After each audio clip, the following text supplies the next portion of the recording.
आखिरकार आज राफेल भारत में आ जाएगा। नमस्ते, मैं हूं आपके साथ शिवांगी पारिक और आप देख रहे हैं डीपीके न्यूज। देश की रक्षा पंक्ति में वायुसेना के लिए सबसे बड़े मारक हथियार के रूप में फ्रांस से भारत आ रहे दुनिया के आधुनिक लड़ाकू विमान राफेल बुधवार को अंबाला एयरबेस पर उतरने वाला है।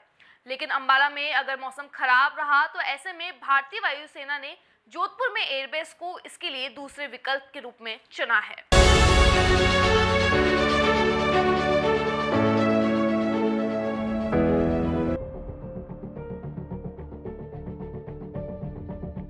ऐसा माना जा रहा है कि बुधवार को अंबाला का मौसम साफ नहीं होगा, तो ऐसे में जो 5 राफेल लड़ाकू विमान आ रहे हैं उन्हें जोधपुर के एयरबेस पर उतारा जाएगा। हालांकि जोधपुर एयरबेस के अधिकारियों ने इसकी कोई पुष्टि नहीं की है, लेकिन सूत्रों ने बताया है कि इसको लेकर जोधपुर एयरबेस पर तैयारियां कर ली गई है। जब एक नया लड़ाकू विमान वायुसेना में बड़े में शामिल होता है तो उसके स्वागत को लेकर जिस तरीके की व्यवस्था होती है, उसका स्वागत होता है, वह सब औपचारिकताएं जोधपुर में हो रही है। ये विमान जोधपुर में कब उतरेगा इसका अभी समय तय नहीं किया गया है। गौरतलब है कि इससे पहले जून 2014 में जोधपुर एयरबेस पर 4 राफेल विमान आए थे, जिन्होंने पश्चिमी सीमा पर चल रहे युद्धाभ्यास उराडू में भाग लिया था और प्रतिदिन जोधपुर से ही उड़ान भरते थे। अब अगर बुधवार को राफेल भारत में पहली बार जोधपुर एयरबेस पर उतरता है तो यह जोधपुर के लिए गौरव वाली बात होगी।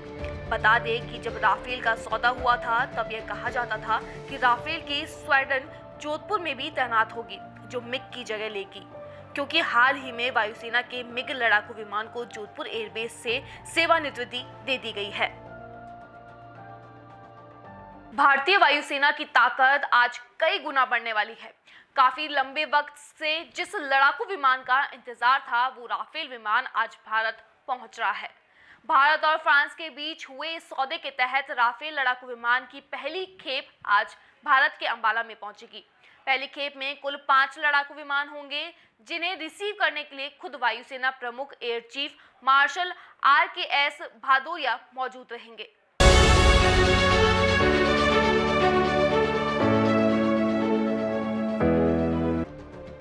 करीब 1.5 दशक के बाद भारतीय वायुसेना में इतनी आधुनिक सुविधाओं से लैस किसी लड़ाकू विमान की एंट्री हो रही है, और वो भी राफेल, जो पिछले 2-3 सालों से देश में राजनीतिक मुद्दा बना हुआ है।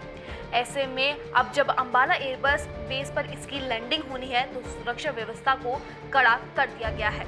बेस के आसपास धारा 144 लगा दी गई है। साथ ही आधिकारिक फोटोग्राफी के अलावा किसी तरीके की फोटोग्राफी पर रोक है। हालांकि सिर्फ अंबाला ही नहीं बल्कि राजस्थान के जोधपुर में भी तैयारियां की जा रही है, जिसे बैकअप के तौर पर तैयार किया गया है। उत्तर भारत में आज तेज बारिश का अलर्ट है। ऐसे में अगर मौसम की कुछ परेशानी होती है तो राफेल को जोधपुर में उतारा जा सकता है। आज दोपहर को राफेल विमान भारत पहुंचेगा, जिसके बाद वायुसेना प्रमुख की उपस्थिति में उन्हें रिसीव किया जाएगा।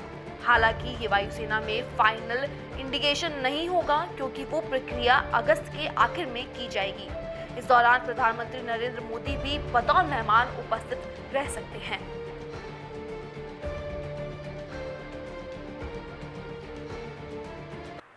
भारतीय वायुसेना को आज राफेल लड़ाकू विमान की पहली खेप मिलने जा रही है। इसके तहत कुल 5 फ्रांसीय लड़ाकू विमान भारतीय वायुसेना का हिस्सा बनेंगे। राफेल की गिनती आधुनिक वक्त में सबसे बेहतरीन लड़ाकू विमानों में से होती है। ऐसे में भारतीय वायुसेना के बड़े में शामिल होना काफी अहम हो जाता है। इसे भारत की जरूरतमंदों के हिसाब से तैयार किया गया है, जिसकी भारतीय वायुसेना के अधिकारियों ने ट्रेनिंग भी ली है। भारत के जो आज 5 राफेल विमान मिलने जा रहे हैं, उनके बारे में चलिए आपको कुछ जरूरी बातें बताते हैं।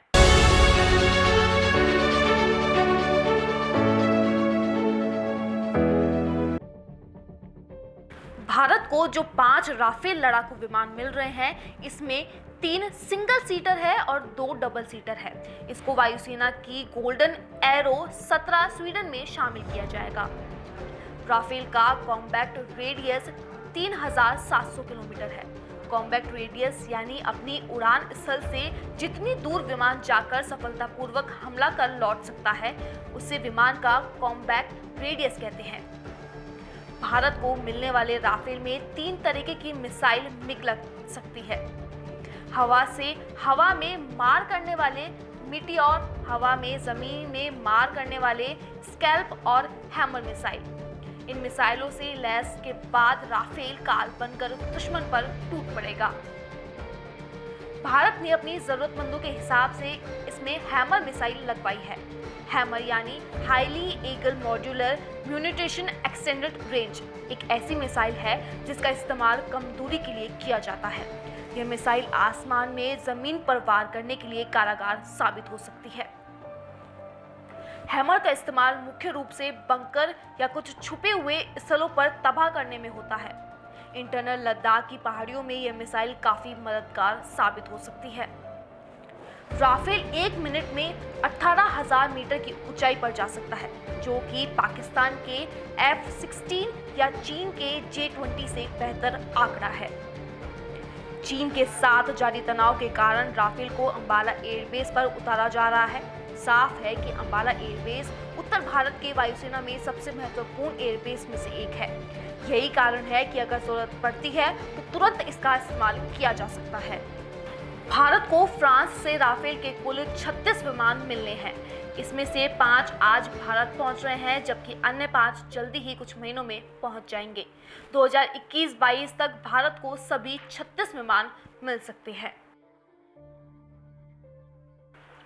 तो फिलहाल हम सभी को राफेल के भारत के आने का बेसब्री से इंतजार है। आप देखते रहिए डीपीके न्यूज़। नमस्कार।